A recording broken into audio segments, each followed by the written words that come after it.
The email arrived on a Tuesday morning, 17 days before the ceremony that would define the end of my marriage. Not a phone conversation, not even a text message. An email, the kind you send to service providers and vendors, complete with numbered instructions and non-negotiable conditions. I was standing in my kitchen, mug warming my hands, when I read the subject line: Attendance requirements. My name is Jessica Hartwell. I'm 46 years old, and I spent more than a decade believing I was constructing something genuine with a family I'd chosen to be part of. What I'm about to tell you is what happened in those 17 days between that devastating email and the wedding itself. And more importantly, what was inside the package I chose to deliver instead of my presence. But you need to understand the 5 conditions first, because they reveal everything about the people I'd actually married into. The email came from my husband, David, 52 years old, a man I'd once considered the most dependable person I'd ever encountered. Dependable, I've since learned, is simply another word for someone who prioritizes peace above all else, even when that peace is built directly on top of someone else's suffering. The message contained no salutation, no warmth, just a prefatory line about needing clarity, followed by 5 itemized demands. First, I was to drop the legal claim I'd filed regarding the £420,000 I'd invested in my stepdaughter's boutique business 3 years prior.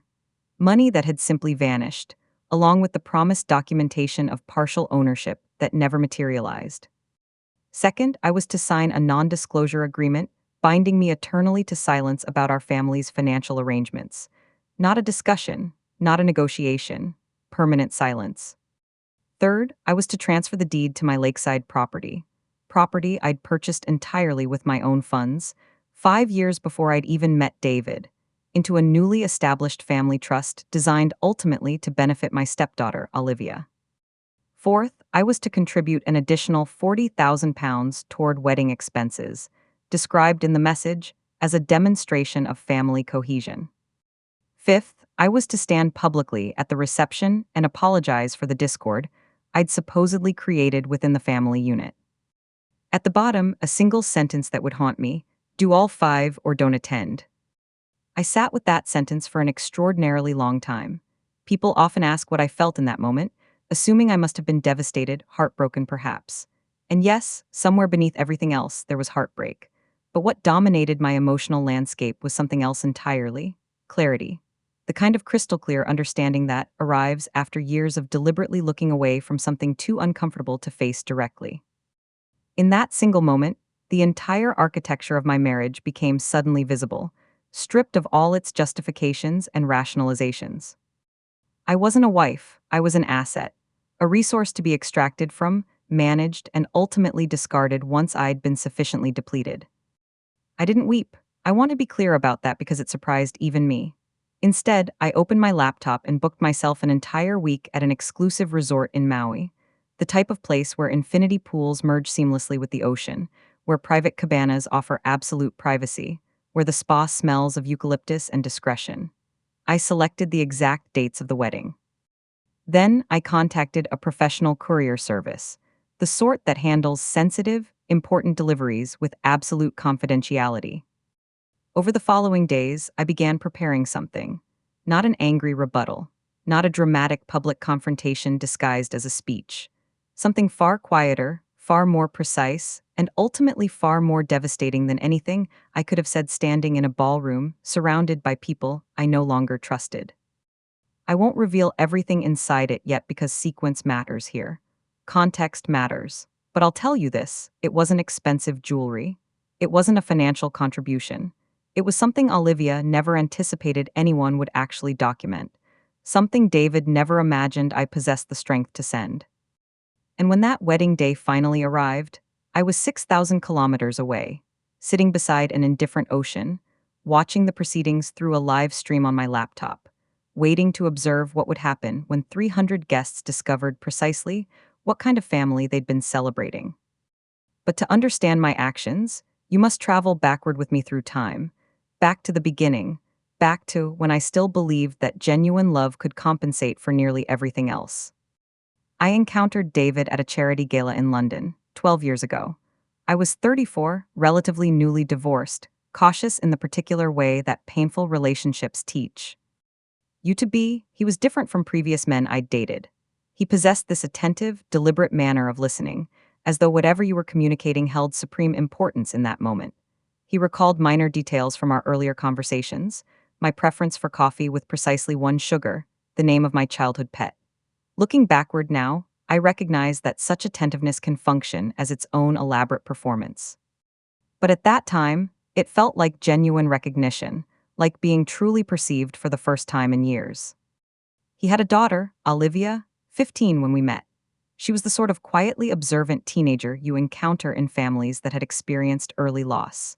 David's first wife had succumbed to cancer when Olivia was merely 9 years old. Both father and daughter carried a particular fragility that, in my naivety, I mistook for vulnerability requiring care. I desperately wanted to help. I wanted to prove myself useful to a family that appeared to require precisely what I could offer: stability, patience, and, though I didn't fully recognize it then, financial resources. I genuinely attempted to be an exemplary stepmother. I drove Olivia to athletic competitions when David had demanding work obligations. I attended school performances. I assisted with examination preparation. I want you to understand that none of what transpired afterward diminishes those years. I loved her in that complicated manner in which you love a child who isn't technically yours, yet has somehow become yours anyway. That very affection is precisely why I remained blind to what was occurring until escape became nearly impossible. The pattern commenced modestly, the way these destructive cycles invariably do.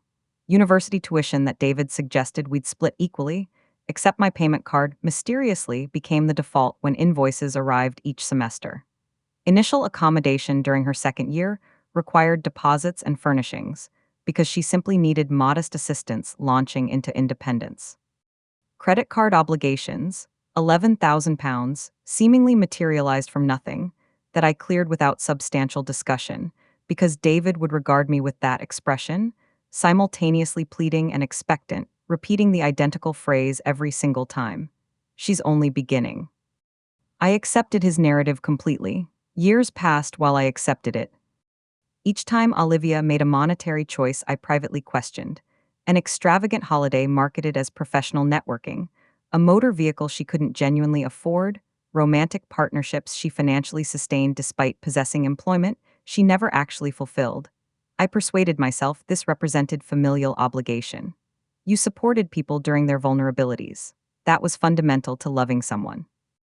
The most significant financial commitment arrived 3 years prior, when Olivia announced her intention to establish a boutique.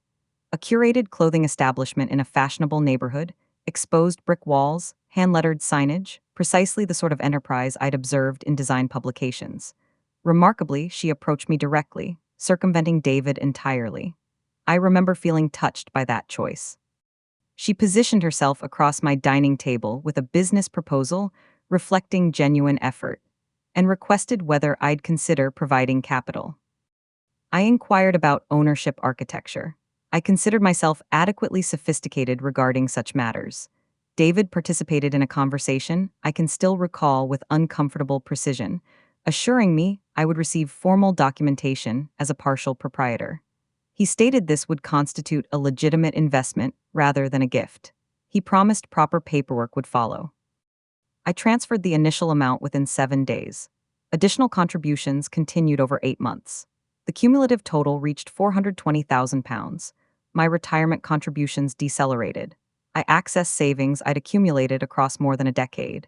Yet I convinced myself this represented investment in family, in Olivia's trajectory, in the enduring legacy David and I would construct together. The ownership documentation never arrived. Whenever I mentioned it, David produced explanations. The solicitor was progressing slowly. Olivia felt overwhelmed managing the business launch. Formalization would occur once matters stabilized. I persisted in trusting him.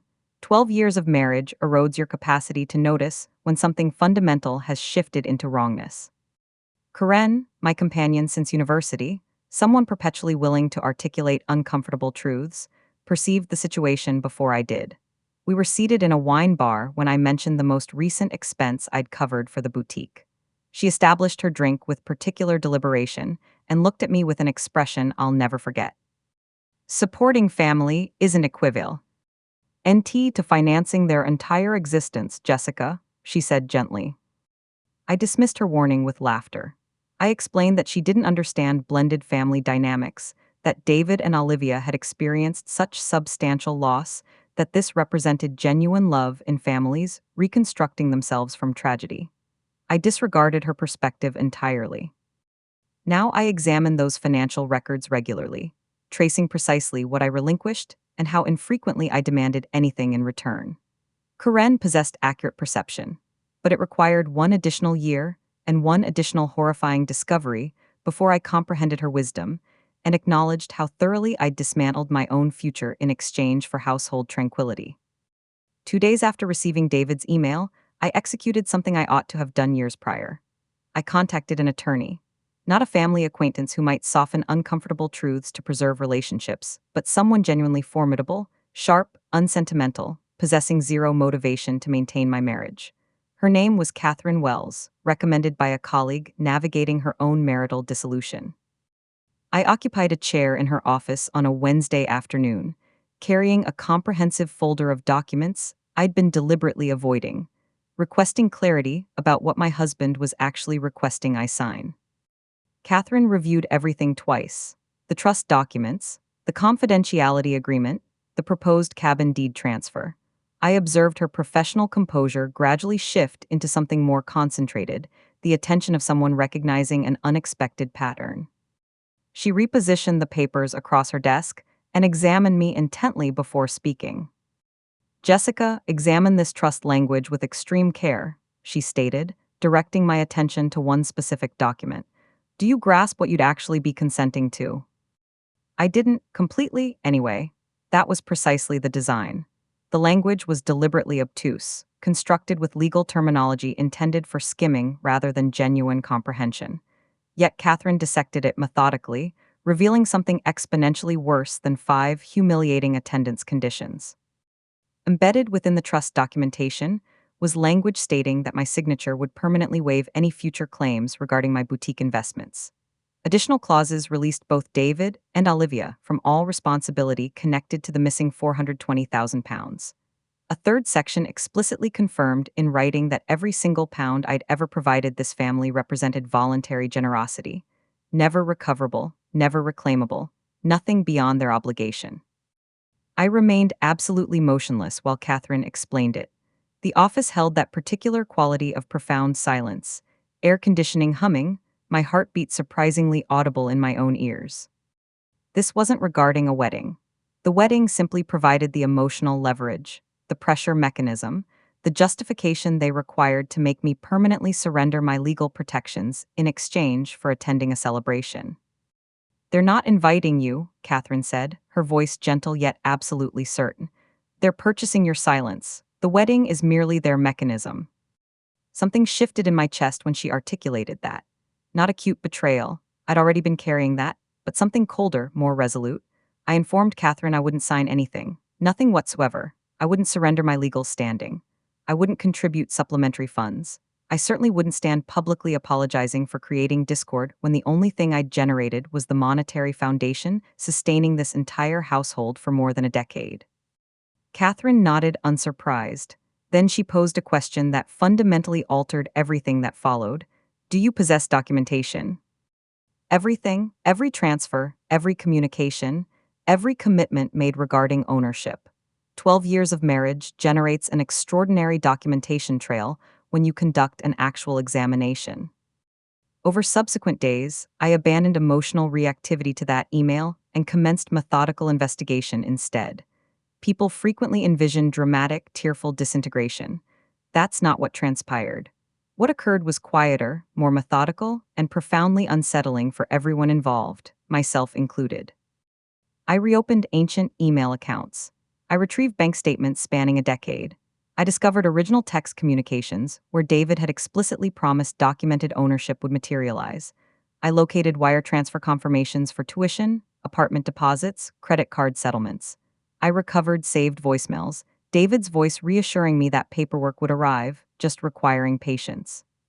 Karen assisted with organization, arranging documents chronologically across my dining table like we were assembling evidence for prosecution rather than documenting a marriage, which I suppose we were. I remember Karen regarding me across the table one evening, exhaustion and something like fury in her expression. Jessica, this isn't carelessness. This is deliberate. This is systematic. I nodded because by then I'd grasped that completely. 12 years of incremental concessions, of just this once, of she's only getting established, had accumulated into something unmistakably visible. Not a marriage that had gradually deteriorated. A system deliberately extracting resources from me across more than a decade. The wedding represented simply its ultimate, most audacious request. I determined something that evening. I wouldn't engage in arguments with David. I wouldn't telephone him in anger or attempt logic. Arguments create space for narrative revision, transforming facts into feelings, misunderstandings into mutual responsibility. I wouldn't participate in that. Instead, I would document meticulously. Then I would allow documentation to communicate on my behalf. Karen and I dedicated most of a week to systematic examination. What we discovered extended far beyond the missing ownership documents I'd anticipated. It ventured into territory that unsettled my stomach even after months of accumulating distressing information. The boutique's financial records, obtained through legal discovery, once I'd formally filed my claim, revealed narrative Olivia had never communicated. Roughly half of my £420,000 had genuinely entered the business. Lease payments, inventory, the build-out of that charming storefront I'd visited precisely twice, experiencing genuine satisfaction. The remainder had been redirected. A 10-day excursion to the Amalfi Coast, booked through the business account and categorized as a buyer expedition, though the itinerary Karen unearthed contained exclusively beach clubs and restaurants, no supplier meetings. Designer handbags purchased repeatedly via the business card, thousands at a time, filed as inventory acquisition. A cosmetic procedure paid in installments directly from business accounts, classified as marketing expenses. Most strikingly, the wedding venue deposit had partially originated from that identical account, channeled through deliberate transfers designed to appear as conventional business expenditures. I processed that discovery extensively. I anticipated shock. By that juncture, however, shock felt like an indulgence I couldn't sustain. What persisted was something quieter, more painful. This wasn't carelessness. This represented someone educated from childhood that resources simply manifested when required, that no family member would ever scrutinize where money disappeared. Nicholas understood that aspect. Karen discovered email communications between David and multiple wedding professionals, florists, catering coordinators, venue managers, in which he'd repeatedly written variations of identical phrasing. Jessica will cover it. Not, we should discuss the budget. Not, let me consult my wife. Simply definitive statements positioning me as a line item in his daughter's wedding budget without any apparent obligation to consult me beforehand. The discovery affecting me most profoundly, however, wasn't contained in any email or invoice. Karen encountered it almost accidentally, scrolling through an old messaging conversation Olivia apparently forgot existed, still backed up from a previously owned mobile device. In it, discussing wedding expenses with her bridesmaids, Olivia had written something I've contemplated countless times since. Jessica's too soft. She'll authorize anything if Dad requests it. I read that sentence 3 times. I positioned my phone extremely carefully, the way you deposit something that might shatter if handled carelessly. Karen reached across and covered my hand with hers, and we remained silent for an extended period. Words felt genuinely inadequate. There's a particular, devastating grief in recognizing that people you loved most hadn't merely been careless with your generosity. They'd calculated it. They'd constructed predictions around your willingness to absorb exploitation, and they'd maintained accuracy regarding you for more than a decade. I didn't weep, but I approached it. What I experienced instead was that familiar settling understanding, identical to what I'd felt reading David's 5 conditions. I wouldn't confront anyone. I wouldn't demand explanations. I wouldn't attempt conversations I'd once imagined could generate honesty. Instead, I would construct something, not confrontation, presentation. I employed a designer. Karen suggested someone who typically constructs corporate presentations for technology enterprises. I described precisely what I required. No insults, no emotional language, no accusations dramatized through typography. Exclusively facts. Dates, documentation, signatures, financial transfers arranged alongside. Accompanying assurances. Screenshots of the group conversation presented without commentary, trusting that facts required no embellishment. We progressed through numerous revisions. I insisted on eliminating anything resembling bitterness, anything suggesting retribution rather than fundamental refusal to continue participating invisibly. The narrative constructed itself methodically. 40 slides spanning 12 years. Chronological, incontrovertible, comprehensible to anyone, family, financial specialist, or complete stranger. The concluding slide consumed considerable effort. Plain background, white lettering, minimal design. One sentence. Love never demands dishonesty.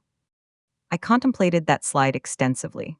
I remembered the 15-year-old girl I'd driven to athletics competitions, the anxious freshman I'd assisted relocating into her initial residence, the young woman presenting me her business concept with genuine enthusiasm.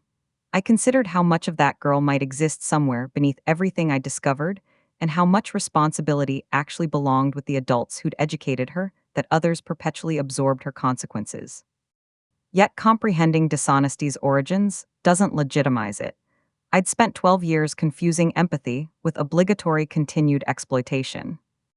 I learned about the gift ceremony unintentionally, through a misdirected group text from Olivia's wedding coordinator, meant for vendor communications, but landing instead in a shared family logistics thread I'd apparently been inadvertently retained on.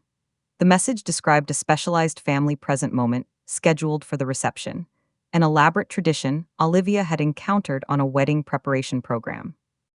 Family members would present their presents on a modest platform beside the head table, opened sequentially before everyone. Performance theater of familial affection. I examined the subsequent messages carefully and discovered something that made the entire arrangement suddenly comprehensible. Olivia had specifically requested that my present be reserved for final presentation. Her exact phrasing: save Jessica's for concluding. She consistently goes grand. She anticipated diamonds, a motor vehicle, some extravagant monetary gift she could elevate for photographers while 300 guests applauded her stepmother's generosity, one final occasion. She expected the cycle to persist unchanged. I resolved to provide something different. I commissioned an exquisite wooden storage box, hand-finished walnut with understated brass hardware. The sort of object that radiates elegance and importance before opening, giving absolutely zero indication of its contents. Inside, I positioned items chosen with extraordinary deliberation. An older family photograph, 4 of us at a countryside residence, Olivia perhaps 17, all genuinely smiling. A handwritten communication, which I'll describe subsequently. A compact flash device containing the presentation Karen and I had constructed. 4 sealed envelopes, individually addressed to David, Olivia, her fiancé, and the family attorney who would witness the trust signature scheduled for that same weekend. I accomplished something Olivia had inadvertently made possible. Weeks earlier, before events spiraled, she'd requested that I assemble a video tribute, a sentimental retrospective of our years as family. I'd consented back then, before the conditions, before Catherine's office, before comprehending the magnitude of betrayal. I'd agreed to create what these ceremonies typically feature: emotional music accompanying photographs, while attendees became tearful. I submitted a document to the wedding coordinator. I informed her it was the completed tribute video, cleared for the ceremony's conclusion. She acknowledged it graciously, confirming it would display automatically once the gift segment commenced. I want to be forthright about something because it's important. I felt no triumph whilst executing any of this. I experienced something closer to profound exhaustion. That particular fatigue that follows finally releasing a burden you've transported for so long you'd forgotten your body's unencumbered sensation. There was grief in that box preparation. The grief of observing a significant life chapter terminate exactly as its foundation had perpetually guaranteed it would. Karen accompanied me to Maui 3 days preceding the wedding. I'd arranged a suite providing expansive ocean-facing perspectives.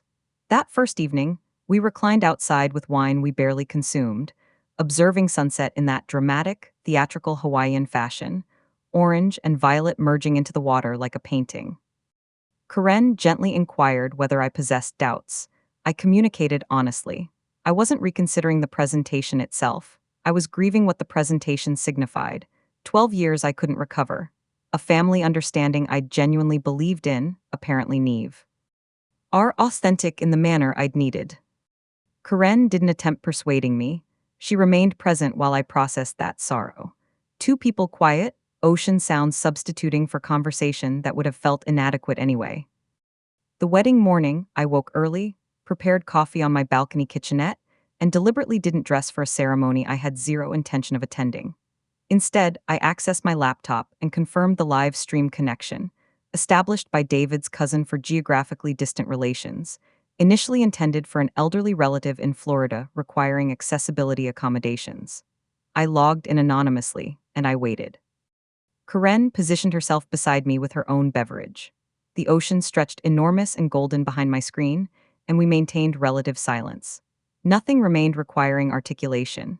Everything I required expressing was already inside that walnut box, already uploaded to the flash device that would commence presentation the moment someone pressed the incorrect button at precisely the correct moment. I observed my laptop's time approaching the scheduled ceremony hour and experienced my heartbeat accelerate despite sustained deliberate composure. Whatever transpired in that distant ballroom, I wouldn't occupy that space. But for the initial time in 12 years, I genuinely possessed authority over my own narrative's presentation. The live stream connected in late afternoon Hawaii time, evening in London. Karen and I positioned ourselves on the balcony, laptop between us, the screen revealing a ballroom I immediately recognized, though rendered slightly unclear through someone's phone camera positioned near the room's posterior. Crystal chandeliers, white orchids everywhere, 300 formally clothed individuals, conversation murmur, glasses clinking softly. It resembled, I remember contemplating, precisely the kind of celebration that photographs magnificently while containing minimal actual significance. Olivia appeared radiant. I genuinely mean that without resentment. She wore a structured ivory gown, hair arranged in soft waves, laughing at something a bridesmaid communicated, completely oblivious to the walnut box positioned 20 feet away. David stood near the primary table in charcoal suiting, exhibiting that self-satisfied pride expression he adopted when circumstances appeared advancing precisely according to his design. The MC, a cheerful gentleman in his 30s, announced the present ceremony following the initial course's removal. I observed David proceeding to the modest platform, gesturing warmly toward the present table while introducing the tradition Olivia had selected.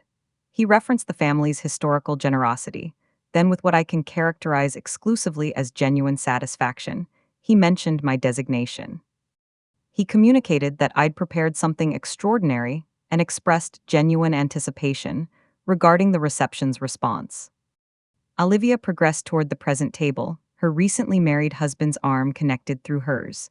She opened several presents sequentially: an envelope from a relative, framed artwork from David's professional colleague. Polite applause followed each. Then she discovered the walnut box. I observed her elevating the container, her expression transforming from expectation to perplexity while she extracted the photograph initially. She produced a smile, elevated it momentarily for the cameras, articulated something regarding cherished memories that I couldn't quite distinguish. Then she discovered the correspondence and commenced reading. I observed her smiling collapse slightly, her eyes accelerating across the page. That's when the tribute commenced. Exactly as I'd arranged, the recording initiated automatically on the main screen. The initial slide appeared.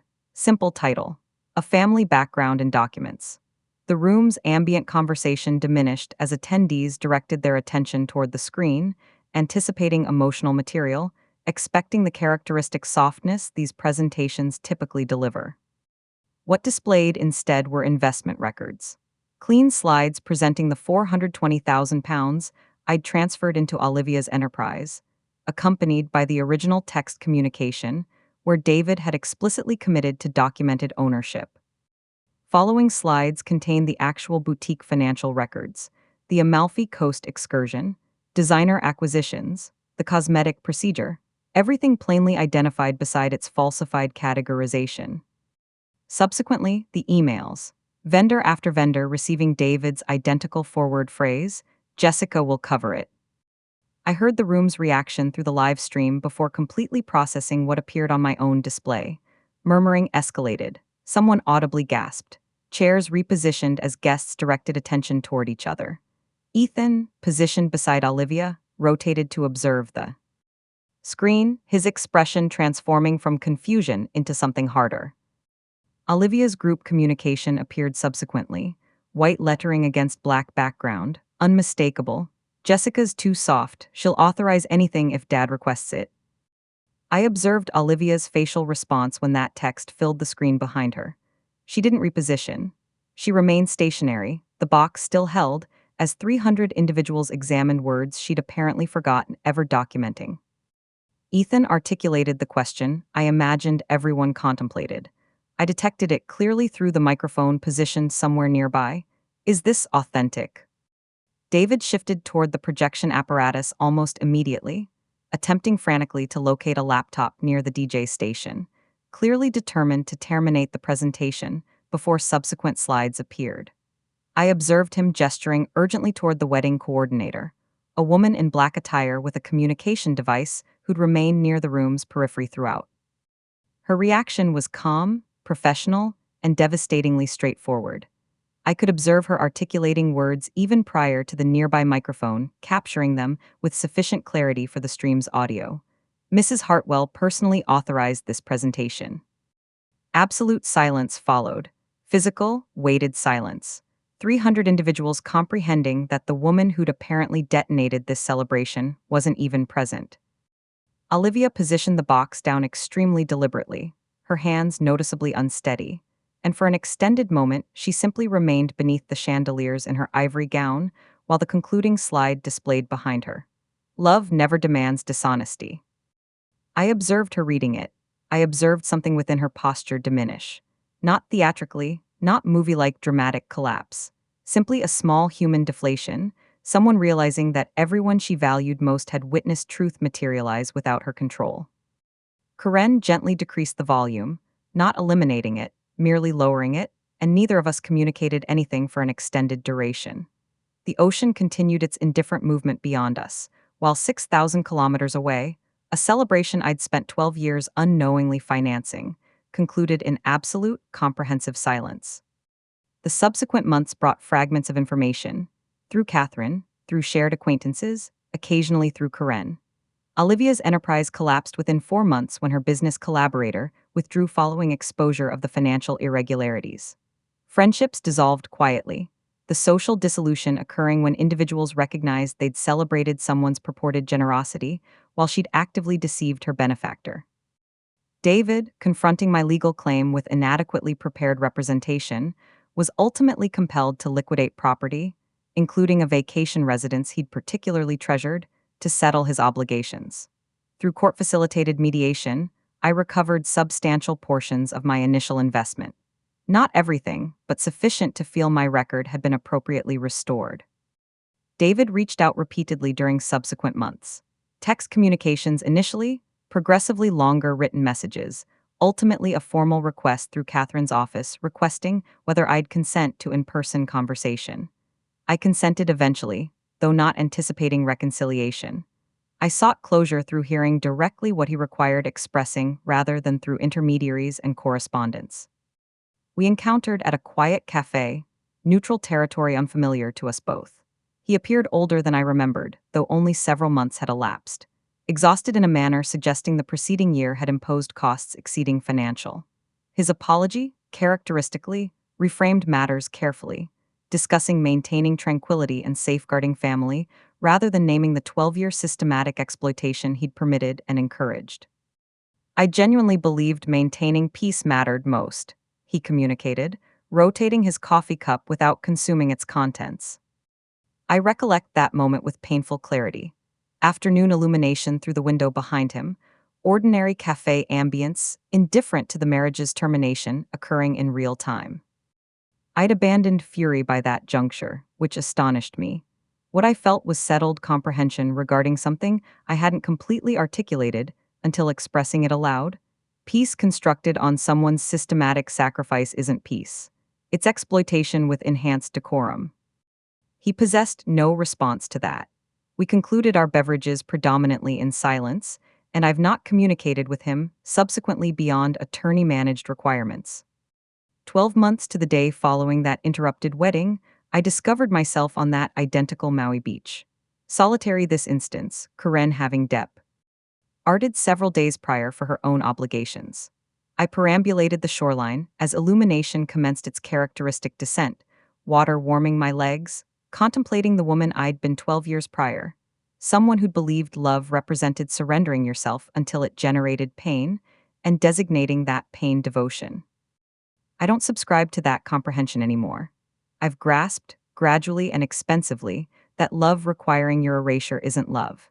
It's commercial exchange disguised in familial terminology, engineered to generate culpability in individuals who ultimately observe the fundamental imbalance. That present wasn't cruelty, notwithstanding how certain family members have subsequently characterized it. It wasn't retribution. It represented simply the inaugural genuinely forthright communication I'd provided any of them across more than a decade. Some individuals construct their existence upon maintaining silence to conserve tenuous tranquility. I ultimately recognized that certain peace truly doesn't merit preservation. The narrative I've shared isn't actually about my decision. It concerns recognizing when affection has transformed into something more sinister, when generosity has been weaponized against you, when the individuals you loved most have calculated your naivety and determined to exploit it indefinitely. I'm interested in your perspective. Was my decision defensible? Do you imagine a gentler resolution existed? I genuinely value understanding where you're experiencing this narrative and what you'd have selected in my circumstances.